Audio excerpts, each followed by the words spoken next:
Farooqui classes में आप सबका बहुत बहुत स्वागत है। आज हम अंग्रेजी ग्रामर का एक बहुत ही जरूरी टॉपिक समझने वाले हैं, एक्टिव और पैसिव वॉइस। अक्सर इसमें लोग कंफ्यूज हो जाते हैं, लेकिन यकीन मानिए आज की बात नहीं होंगे। तो चलिए इसे मिलकर एकदम आसान बनाते हैं। अच्छा, एक सवाल से शुरू करते हैं। जरा इन दो वाक्यों को सुनिए। पहला है शी सिंग्स अ सॉन्ग और दूसरा है a song is sung by हर। बात तो एक ही है ना? लेकिन कहने का अंदाज बिल्कुल अलग है। बस इसी अंदाज के फर्क को आज हम गहराई से समझेंगे। तो सबसे पहले आइए समझते हैं कि ये एक्टिव वॉइस आखिर है क्या। जैसा कि नाम से ही पता चल रहा है, इसमें सारा का सारा जोर काम करने वाले पर यानी डूअर पर होता है। देखिए, एक्टिव वॉइस में जो सब्जेक्ट होता है ना, वही हमारे वाक्य का हीरो है, वही सारा एक्शन कर रहा है। इसका फॉर्मूला भी एकदम सीधा है, पहले सब्जेक्ट, फिर वर्ब और आखिर में ऑब्जेक्ट। मतलब फोकस इस पर है कि काम कौन कर रहा है। चलिए इसका एक बहुत ही सिंपल सा उदाहरण देखते हैं। शी राइट्स अ लेटर, यानी वह एक पत्र लिखती है। यहां पर काम कौन कर रहा है? शी कर रही है।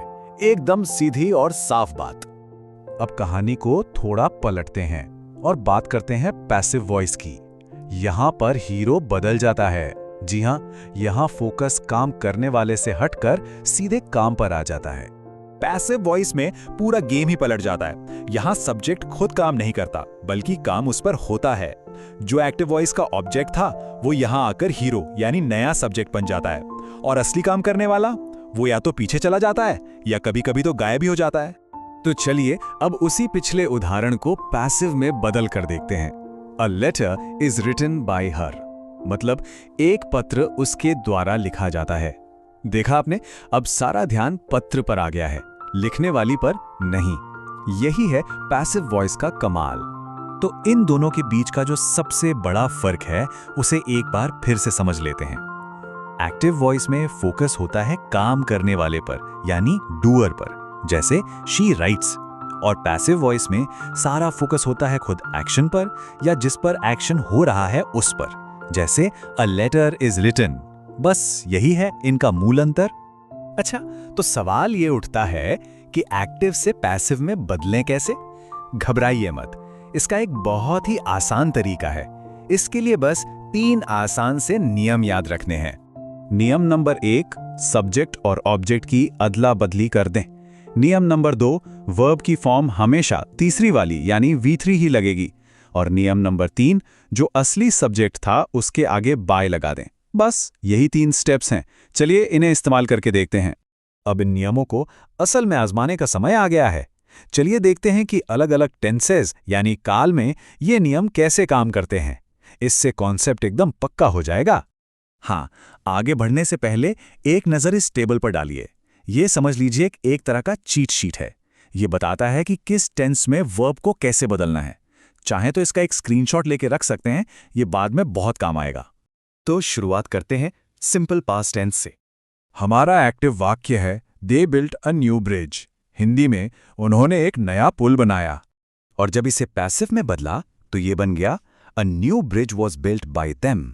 देखिए, अ न्यू ब्रिज जो पहले ऑब्जेक्ट था अब सब्जेक्ट बन गया।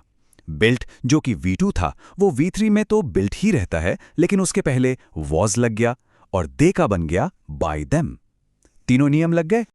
चलिए अब थोड़ा भविष्य में चलते हैं और सिंपल फ्यूचर टेंस का एक उदाहरण देखते हैं। एक्टिव वाक्य है the company will launch a new product, यानी कंपनी एक नया उत्पाद लॉन्च करेगी। और इसका पैसिव रूप होगा a new product will be launched by the company. यहां भी वही हुआ, विल लॉन्च की जगह हो गया विल बी लॉन्च्ड। याद रखिए, फ्यूचर टेंस में पैसिव बनाते समय हमेशा विल बी के साथ V3 लगता है।